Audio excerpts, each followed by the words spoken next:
All right, guys, we have Sally calling in from I was going to say police department, but the fire department. Hi, Sally. How are you doing? Good morning. I'm well. How are you today? Doing wonderful. Just feeling Great. very grateful that we have blue skies, and my heart is breaking for everybody down in LA. We all have been through that trauma. We all know how scary it can be. Yeah, it's a really scary situation down there. We have a strike team down there and they've been giving us updates. It's not good. Yeah, yeah, absolutely. So, you one of the things that you wanted to talk about this morning, I understand, is carbon monoxide poisoning, how serious that can be, and what people can do Mhm. to prevent having accidents in their home. And it scares me. I will get these news alerts and find out entire families perished overnight because their carbon monoxide tester wasn't working. So, give us some tips on how we can avoid any kind of tragedies like that. Yeah, carbon monoxide is an invisible killer, they call it, because it's odorless, and you don't know it's there. But it can happen when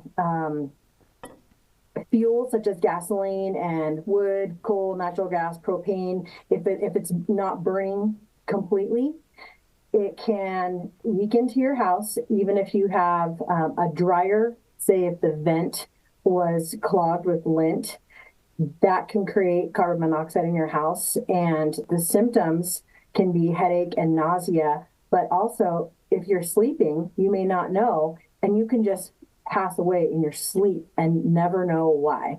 So it's really scary.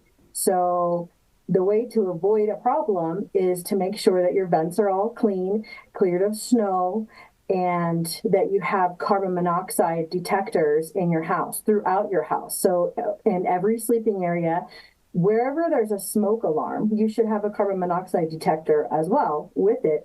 And some of them come as a combo now, and they're easy to install.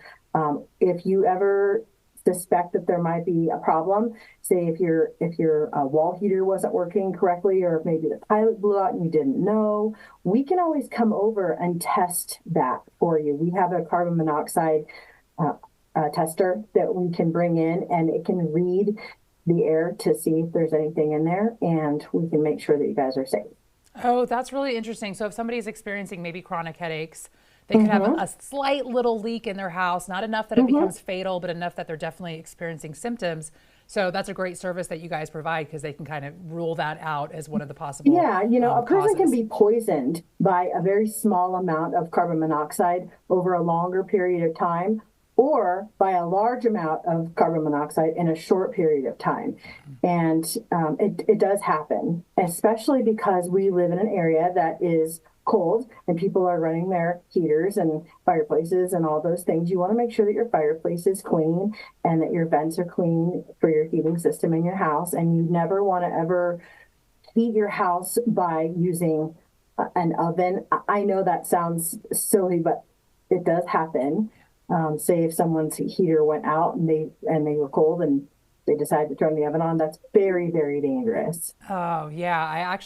I do know people that have done that because they Yeah, just did that's not that's know a better. terrible idea. Charcoal that produces carbon monoxide, so you would never want to use charcoal in your house. I don't know anybody would, but charcoal is for outside. And so I know we don't have to really worry about it this winter because we don't have large amounts of snow. But I remember a couple years ago when we had that massive winter, there was a big problem with people not kind of clearing the snow away from their house, and that was Mhm. causing carbon monoxide poisoning. Correct? Yes, and then also, if you have snow buildup for your tailpipe for your vehicle, that can create a problem inside your vehicle. Or even if your vehicle is garaged and you're turning it on to warm it up, even if the garage door is open, you don't want to have your car running in your garage. You want to pull it out. Yeah, I can remember it's been over 20 years, but there was a tragic story about some young girls that drove up to Squaw.